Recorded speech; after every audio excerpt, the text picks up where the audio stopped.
All right, people, let's put 10 minutes on the clock. It's MWOD time. All right, it's pretty trippy. I found this gigantic full-length mirror in my room. It's kind of creeping me out, but I'm going to use it, and it swings around. So today what we're going to do is talk about plantar fascia and plantar fasciitis. This is a scourge of a modern athlete. And if you've ever had plantar fasciitis, you know exactly what I'm talking about. It is nasty. So here's the deal. Your plantar fascia is this big sheet of connective tissue that runs kind of along the bottom of your foot here. It actually makes a little triangle. It attaches from kind of onto these metatarsal heads across here and runs down and kind of tapers at the bottom of the foot on the calcaneus here. When we think of kind of classically plantar fascia, it can be really, it's a catch-all for any pain in the bottom of the foot. And that can refer to a little nerve ending get caught. Remember that the posterior tibialis runs down behind the ankle here, creates a kind of an arch in the bottom of my foot, create a powerful arch. That pain sometimes gets confused. There's a big bursa right here between the kind of a bursa is a sac of fluid between the heel bone and this plantar fascia. That can be inflamed as all piss. So the idea here is when I have pain and tissue inflammation here, I need to treat it like an athlete. Well, that means I'm going to ice that, I'm going to manage that inflammation, but I'm thinking about what can I do to give slack to these tissues. So today is about learning out how to kind of manage this and give slack to the tissues.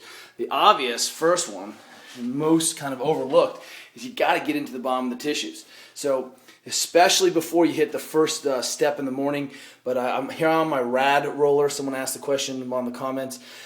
I am literally, if I have a painful foot, I need to make sure that these tissues on the bottom of my foot are supple and buttery. So I'm going to get in there and really hammer those tissues. You can start from the ball of the foot, just inch your way back. You can get big pressure, little pressure, but if you feel, you'll notice that it may feel actually kind of ropey and gross in there. Hang out right at the base of the heel, smash that thing, come back around, get in there, smash that thing. You can contract, relax over it, get tight, and release. Stand up tall, get tight, release. So that's the first thing. Let's make sure that the bottom of those feet are supple. Second is that we need to have full range of motion in the foot. And I should have pretty full dorsiflexion. You see it's almost, we call that full range. So if you don't have full dorsiflexion, one of the problems is that I can certainly have shortness in the front of the shin, and that can be contributing to tightness in the whole system. So because my heel's having to pull through that. So I want to make sure that those are open. Let's go ahead and explore those corners. I want to make sure that I'm taking all the slack around the joint, upstream of the joint. And this is no different than having knee pain and working on the hamstrings or quads. So I'm just going to work all these tissues and make sure that my foot is open and supple. It's also, we forget about the peroneals, just rolling that foot on the outside, feeling a good stretch, especially since a lot of plantar fascia problems result in my planting and collapsing or rolling through and collapsing.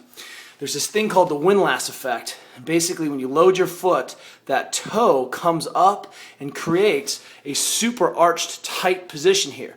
So if this toe is tight, or I don't have full range of motion, I'm going to end up really, really limited in this range. So this Windlass effect is that the toe comes up and sets this off to be a very rigid, stable structure. And if I'm somehow missing range of motion or I'm tight, then when I wind this up, I just pull on this like mad, okay? So obviously, we need to be thinking calf stretch, right? So let's go ahead and get our foot up on the wall, right? Hanging out, I'm going to trap the whole ball of the foot, bring the hip crease to the knee, so let's make sure we're getting some of that business today. Really try to drive up, hang out, press the knee into full extension. If you need to oscillate back and forth, that's fine, but I really want to work on hip to the wall, knee to the wall, okay? Also, working on a bent knee position, so start with that foot up on the wall, bend that knee, and I know some of you guys are going to feel impingy, but remember, we're going after the ball of the foot, okay? So two positions to kind of stretch the heel cords back here. Now, we've talked a lot about hydration, and the more and more paleo people get, the more and more their tissues get kind of nailed down. So I'm going to give you a new one about how to reach up and claim this for yourself. This is a little bit tricky to do on video. We'll see if we can make it happen here. What I'm going to do is, with my hand, I'm going to lay on my back, reach up, and see if I can't tack the skin down behind my ankle. So I'm going to point my foot, really reach in and tack. And I'm creating a nice pull and taking all the slack out. Let's see, whoa, 3D craziness. All the slack out of my ankle there, and then I'm going to pull it back. So I normally do this with two hands. I would reach around and clasp the ankle with two hands, take all the slack, pin it, and then pull. What I'm doing is going to get almost like an Indian rope burn back there. Indigenous person arm burn, sorry. And I'm going to tack it down. I meant like the continent. They give a lot of rope burns on the subcontinent. This is for you, Anil. So anchor that thing and pull, anchor that thing and pull, and then those tissues should be sliding. If you grab the back of your heel cords, they should slide up and down. Again, that's one more kind of subtle system we don't think about that can lead to the bottom of the foot, right? So, other obvious piece, shing, is that was cool, huh? This is a bucket of water, and no matter where you are, no matter what you're doing, you need to submit that foot to the immersion bath. Get that whole foot submerged, suck it up 5 minutes until your foot is numb, and want to cool those things down, right? That's a big deal. When we're thinking about kind of solving these issues, we also need to look upstream at what's going on at the hip and the knee. So if we're seeing an athlete collapse, that certainly can put that plantar fascia into some business. And if I'm seeing my ankle collapse, it's very simple and easy for me to work on this kind of posterior tip. So right behind the shin here is this muscle we talked about wrapping around the ankle here. And what I'm going to do is just take my balls. Wait a minute, that doesn't sound right. I'm going to take the myofascial tool.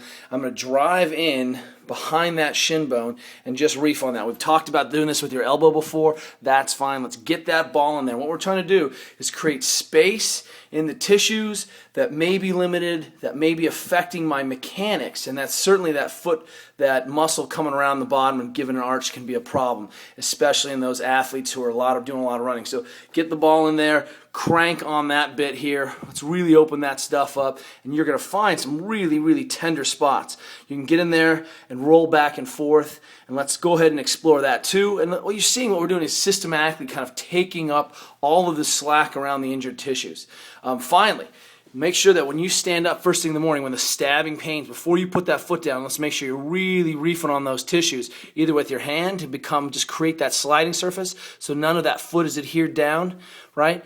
And then, finally, let's make sure we're talking to our hips. So I'm going to walk over to my handy bed platform, and tonight I'm going to throw my foot up on the bed here. I'm in this beautiful position here. Let's see if I can flip it this way. We have this technology now. It's not happening. It's not flipping. I don't know why not. Okay.